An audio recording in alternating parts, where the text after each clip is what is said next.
Okay, so we're here in Morris 7.5 and let's take a look at some strategies to handling materials and patching materials. So for example, here we can see there's something happening here that we want to take a look at. This portion here of my node graph is essentially blending the main materials. So I'm gonna take a look at this part here, the yellow one here. If I zoom in on this one, this is the base material. So from earlier episodes, if you haven't seen them, I'm gonna link in the video description and in the corner right now to the playlist. If I take this one and inspect this one, I hit the 0 key on the keyboard just to see here. This is essentially my material before I have started to tweak it. After I have this material, you can see here I have some overrides, and this is mainly for the color streams. What I'm doing here is to take the color output after the material, and I'm applying a cloud and some operations to make the color stream look a bit better. Just take a look here now. So essentially I took away the radioactive color that we get here, and that is all coming from how I have used this material. All of this radioactive red here is essentially coming from I have cranked this hue shift to Kingdom Come. So for example, here you can see here I have done a hue shift done with saturation and value just to essentially grade. If I go in here and do this, this is the base color for this material where I started from, and it's coming from the shelf. If I want to patch this one here, I'm just gonna do something similar that we had before. See if I can come back. I'm not sure. I was around there.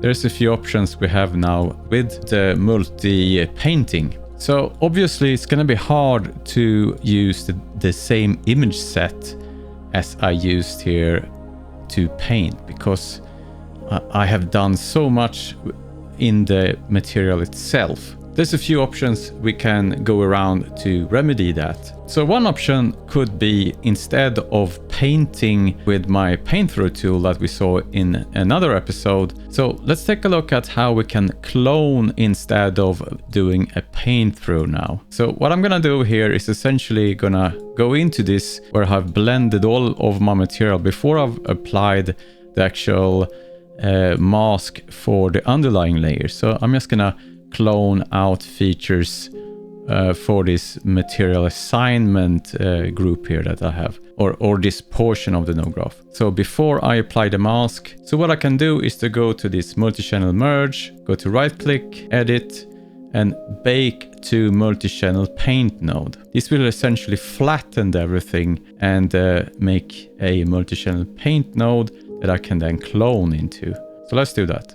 I get asked here what shader model is the same as I'm working on, what patch size, and I'm just gonna hit OK here. And now it's essentially gonna do what the multi-channel bake point is doing, but we get a multi-channel paint node instead. Okay, so here we can see here, now we have a multi-channel paint node, and it severed the attachment here to the outgoing connection that we have here. This is actually a multi-channel bake point. It's not baked down. What we can do here is now, if we wanna do like fix this seam here without actually going into using the paint through. So first off, let's take a look here what I can demonstrate here what will happen if I start to paint with the paint through when I have graded something this seriously. So essentially if I go into my image manager, so if I drag this one in here and go to paint through, and obviously you see here it will not work.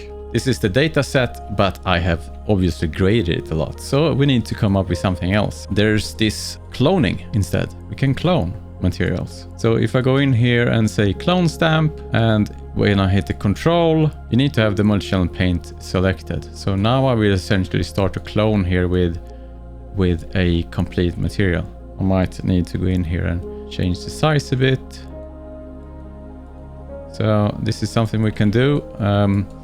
Obviously here, if I just go here, we see my my material is not the best here. I have some weird values, so we can probably Yeah, let's see here. Maybe some other brush would make sense here. Let's take this one.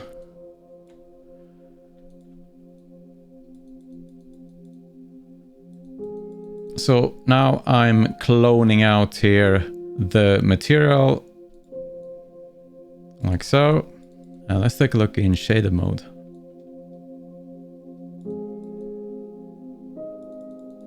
Like so. So that's an option. Use the clone stamp here with materials.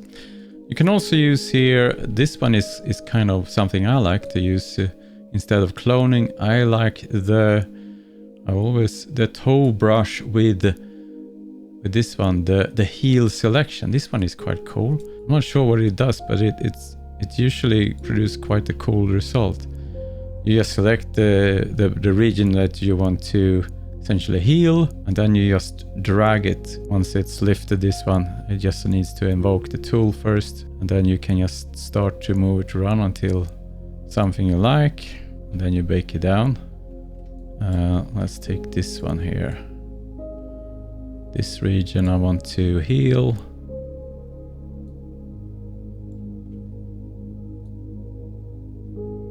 And there you go. I go back here to the cloning again. Just gonna take away these. Don't like them. I'm gonna get rid of that one. So essentially the cloning works like you hit Control to pick an area where you want to clone from, and then the second time you just paint out that area.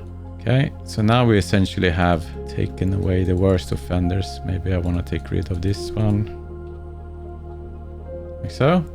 So now let's take a look here how this look when I add my masks and everything here on the next stage here. Okay, there we go. And obviously this area would need some love, but yeah, you get the gist. I'm gonna take a look here at another thing that I've been toying around with, or an idea. I hope we get something similar in the future. For let's say that I created here a data set, essentially made a 2D graph node out of these tilables here. So if I'm just gonna copy and paste this material here so we can see here what I'm thinking of. So let's say that we want to go in here and essentially do something like this. I'm gonna go into this material and I'm gonna reset all of these here, or the grades for the color there, for example. I'm gonna expose my tilable nodes. I'm gonna take away all of the overrides. Same here. I just want to have essentially the tilable maps exposed here in my material, and they are here. I'm gonna look at this material here now, and this is what we get. I can tile it and do what I want there. So imagine that you would have a 2D mode that would grade and do essentially the base grading for these images. So instead of you doing it in the material, you would bake it down into the actual source images. So I've done a mock-up how that would work, and it's something we can do still. It's a bit of I don't recommend this. It's more like something I've been toying with, and I would like to see more go to. So we essentially, if I would expose the parameters for the grades, that it would spit it out through the 2D mode without me having to go into the actual 2D mode. Anyway, so this is kind of how it would look if I go into my image manager here and take these ones. So the color, I want this is the specular and this is the bump. There we go. So you see here, I'm now back to this yellow with that nasty red that we got there from before. I can now actually go in and paint this material if I want to. So if I merge this one and make a multi-channel paint, I'm just gonna insert it.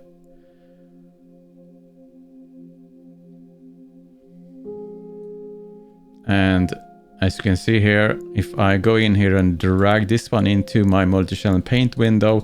Okay, so here we are. So now here I'm using my paint through to clone this out instead of essentially using the clone tool. This obviously only works when I have the same source material in the material as essentially the underlying data set. So let's imagine that we need to grade this one and repaint it. So how would I go about to do that? I'm just gonna go here into my object and say 2D mode. And I have this yellow material here. And let's say that we want to grade this. I don't want to have this yellow here, my material. So I can go in here now and swing around my HSV.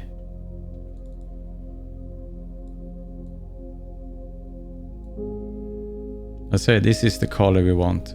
If I now rebake this, so I imagine that you would link this into the material, you do the grading, and it recooks the output node that is in turn used for the material. If I now go back here to my main object instead of the to-do node, we now see that the image was updated. If I now go in here, we also see that my material images got updated, and I can now start to essentially patch my stuff here as well. Okay, so here in the corner, I'm now linking a playlist where you can see the previous episodes.